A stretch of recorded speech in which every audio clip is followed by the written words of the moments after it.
आज इस क्वेश्चन में देखते हैं जो 2025 में आया है। इस क्वेश्चन में दिया है एन ऑब्जेक्ट ऑफ मास 100 ग्राम। मास कितना गया है 1000 ग्राम और इसमें फोर्स लग रहा है। इस ऑब्जेक्ट पे टाइम डिपेंडेंट फोर्स लग रहा है। टाइम डिपेंडेंट मतलब टाइम चेंज होगा तो फोर्स चेंज हो रहा है, ठीक है। टाइम 2 रखेंगे तो फोर्स कुछ लगेगा, टाइम 3 रखेंगे तो फोर्स कुछ लगेगा। ये आई कैप और जे कैप का मतलब है कुछ फोर्स का हिस्सा एक्स एक्सिस में लग रहा है, कुछ फोर्स का हिस्सा वाई एक्सिस में लग रहा है, ठीक है। इस क्वेश्चन में पूछा है द पावर जनरेटेड, इस फोर्स ने कितनी पावर जनरेट की। तो बच्चा पावर क्या होता है एफ डॉट वी। पावर क्या होता है एफ डॉट वी, ठीक है। अब फोर्स तो गिवन है बट वेलोसिटी नहीं गिवन। अब वेलोसिटी निकालने के लिए बच्चा मेरे माइंड में आएगा कि एफ होता है एम ए, तो 2t i cap plus 3t² j cap equals to क्या है मास इंटू एसेलरेशन। मास बच्चा 1000 ग्राम को मैं 1 kg लिख दूँ तो एसेलरेशन की वैल्यू क्या आ गई 2t i cap plus 3t² j cap. अब हमारे माइंड में आता है जो एसेलरेशन होता है, जो वेलोसिटी होती है, एसेलरेशन को हम क्या लिखते हैं dv/dt equals to 2t i cap plus 3t² j cap. Acceleration यही तो होता है dv/dt। अब वेलोसिटी निकालना है बच्चा, तो यहाँ से dt को दूसरी साइड भेज देंगे।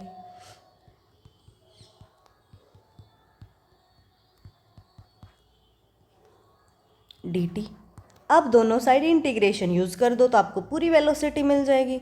इसका इंटीग्रेशन करेंगे तो कितना आ जाएगा 2, एक पावर ऐड करेंगे तो t² जो पावर ऐड हुई वो नीचे आई कैप प्लस 3t, 2 है तो एक पावर इंटीग्रेशन बोलता है ऐड कर दो 3t³ अब 2 से 2 कट गया, 3 से 3 कट गया, तो वेलोसिटी हमारी क्या आ गई t² आई कैप प्लस t³ जे कैप।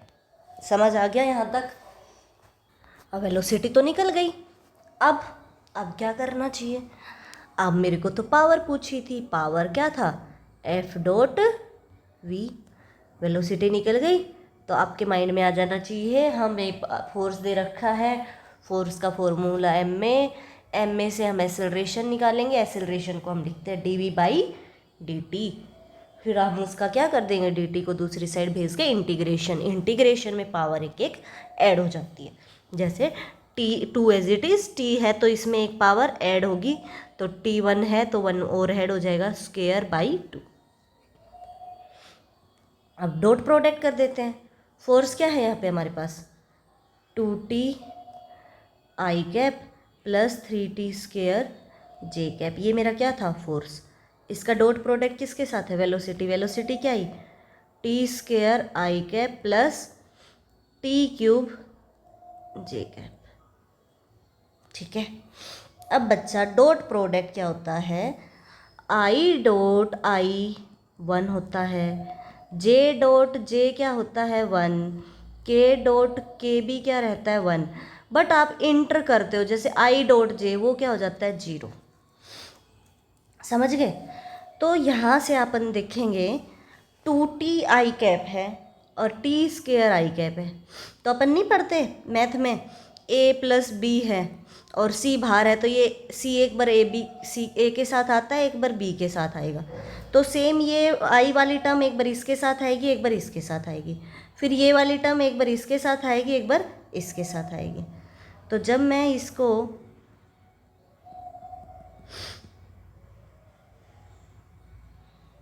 करूं तो एक बार ये इसके साथ लिखूं तो 2t इंटू t², 2t³ और आई डॉट आई करेंगे तो क्या हो जाएगा 1, फिर प्लस, फिर ये टर्म एक बार इसके साथ आएगी तो 2t इंटू t³ कितना हो जाएगा 2 इंटू t⁴ और आई डॉट जे क्या बन जाता है 0। तो जब किसी को भी जैसे लिखेंगे 2t⁴ और फिर i डॉट जे तो 0 बनेगा, तो वो टर्म तो क्या बन जाएगी 0।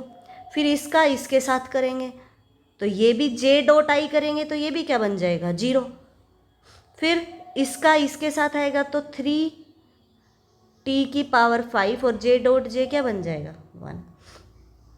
2t³ प्लस में 3t⁵ वोट। पावर की यूनिट किस में है वोट में, क्योंकि मास को मैंने ग्राम से केजी में कन्वर्ट कर दिया था। तो आप डॉट प्रोडक्ट में क्या लिखोगे बच्चा, हर बार डॉट प्रोडक्ट में आप क्या करोगे, आई का आई के साथ कर दोगे, जे का जे के साथ कर दोगे, बाकी किसी का किसी के साथ नहीं देखोगे, के का के साथ कर दोगे। तो मैंने यही किया। यहाँ पे आंसर में क्या आया 2t और t² का मल्टीप्लाई 2t³, 3t² और t³ क्या 3t5, ये हमारा आंसर आ गया। बाकी टर्म तो क्या बन गए 0, तो क्या फ़ायदा उनका करने का। तो आप आई को आई के साथ मल्टीप्लाई कर दो, जे को जे के साथ बस, और बीच में प्लस निशान लगा दो। कौन सा मैच कर रहा है, 4th ऑप्शन।